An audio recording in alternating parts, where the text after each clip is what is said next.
भगवान राम क्या देश रहा है। भगवान राम ने भी विभीषण के शरणागति आने पर उसको जो है अपने शरणों से लगाया था, अपने सीने से लगाया था। इसलिए सीए लागू होना चाहिए और उन अल्पसंख्यक जो इस्लामिक देशों में अल्पसंख्यक हमारे भाई हैं, चाहे हिंदू हो, चाहे जैन हो, चाहे पारसी हो, उन सबको हमारे यहाँ नागरिकता मिलनी चाहिए। और इसके लिए सरकार ने जो नागरिकता 1955 का जो प्रावधान था, उसमें जो 7 साल का प्रावधान था उसके कम करके 5 साल अधिकतम रहने का वो कहा कि अगर अधिक से अधिक को 5 साल भारत में रहे तो उन्हें नागरिकता दी जाएगी।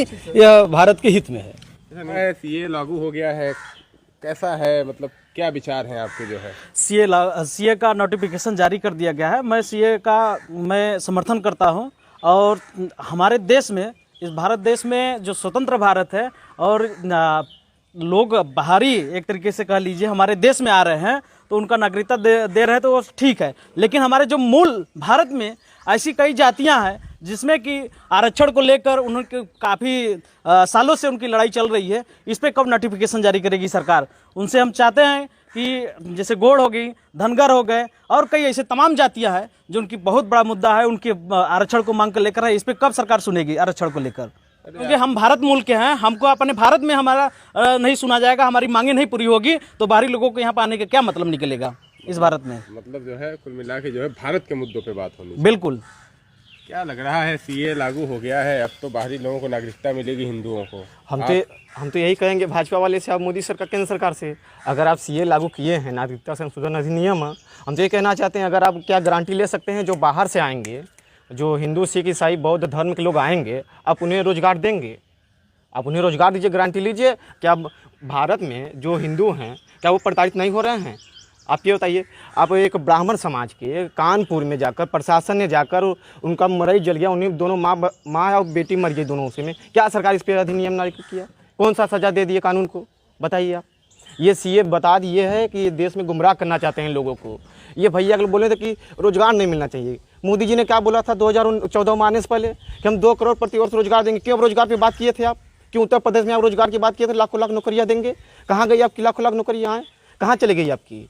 और जो यहाँ पर जो इंडिया गठबंधन बना हुआ है, महागठबंधन, अखिलेश यादव जी ने जो नारा दिया इंडिया गठबंधन, पीडीए ही हराएगा और पीडीए ही भाजपा को खत्म करेगी। क्या करना चाहती है?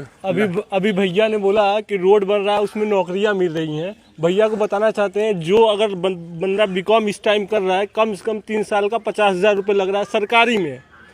जो बेटा किसान का बेटा है, किसान अगर अपना जमीन रेहन पे रख के 50,000 रुपये दे रहा है, वो अपने बेटे को रोड बनवाएगा? लेबर वाला काम कराएगा 300 रुपये में किसका जीविका जी रहा है? कौन जी लेगा 300 रुपये में? अगर फैमिली में 5 लोग हैं, अगर 300 रुपये रोज मिल रहा है तो कैसे जिएंगे वो?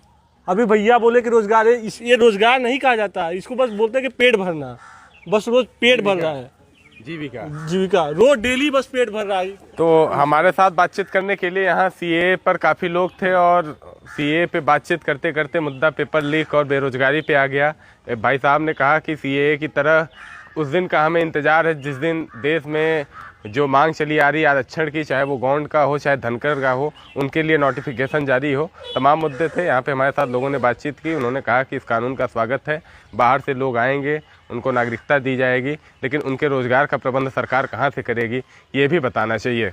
एनबीटी मिर्ज़ापुर के लिए मुकेश पांडे की रिपोर्ट।